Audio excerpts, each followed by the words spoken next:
preschoolers. So I am going to read a book today. So this is a book video.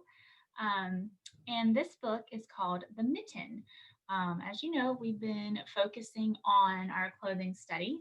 And this is a really cute book about a mitten that gets lost in the snow. So I'm going to share my screen. So let's see, share my screen.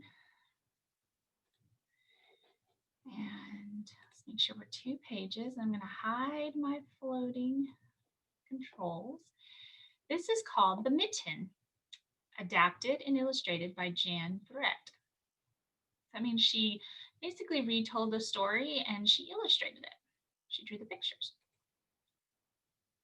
It's called The Mitten, a Ukrainian folktale.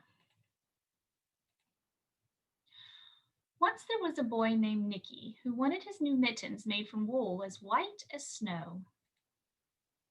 At first, his grandmother Baba did not want to knit white mittens. If you drop one in the snow, she warned, you'll never find it. But Nicky wanted snow white mittens, and finally Baba made them. After she finished, she said, when you come home, first I will look to see if you're safe and sound, but then I will look to see if you still have your snow white mittens. So off Nicky went, and it wasn't long until one of his new white mittens dropped in the snow and was left behind. A mole, tired from tunneling along, discovered the mitten and burrowed inside. It was cozy and warm and just the right size, so he decided to stay. A snowshoe rabbit came hopping by. He stopped for a moment to admire the winter coat. It was then that he saw the mitten and he wiggled in, feet first. The mole didn't think there was room for both of them, but when he saw the rabbit's big kickers, he moved over. Next, a hedgehog came snuffling along. Having spent the day looking under wet leaves for things to eat, he decided to move into the mitten and warm himself. The mole and the rabbit were bumped and jostled, but not being ones to argue with someone covered with prickles, they made room. Now we have 3 animals in a mitten. As soon as the hedgehog disappeared into the mitten, a big owl, attracted by the commotion, swooped down.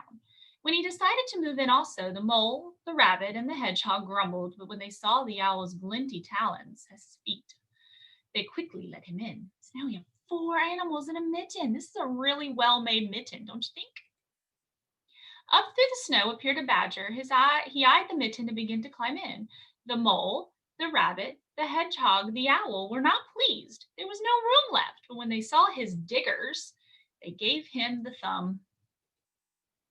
He started snowing, but the animals were snug in the mitten. A waft of warm steam rose in the air, and a fox trotted by, stopped to investigate. Just the sight of the cozy mitten made him feel drowsy. The fox poked his muzzle in.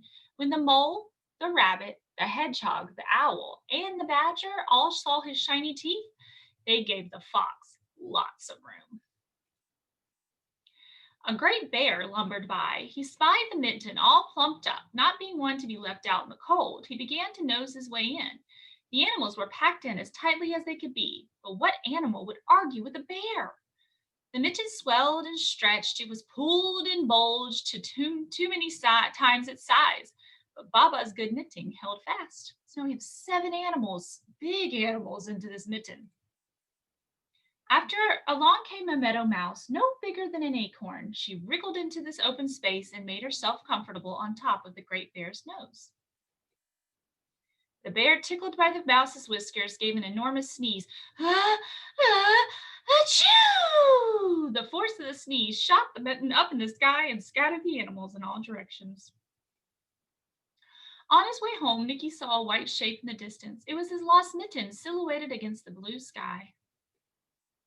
As he ran to catch the snow white mitten, he saw Baba's face in the window. First, she looked to see if he was safe and sound, and then she saw that he still had his new mittens. The end. Do you notice something about this mitten right here? So that's just a really sweet story about a grandma, Baba, doing something kind for her grandchild and then him losing it and the animals finding a safe, soft place to go, and that you can only stretch things so far before something can happen, right? We fit 7 big animals in there, and all it took was one teeny tiny animal to make a bear sneeze, and it shut them out just like that. Next week, we will read The Hat, which is also by Jane Brett, and it's another adaptation story, kind of along the same lines. But this is a really cute story. It goes with your mitten pattern in the kit. And we also will be doing a activity where we fill up our own mitten and try to see how many animals we can fit into it. So I hope you enjoy this book. I enjoy this book. It's a really sweet book. So yeah, I'll see you guys later.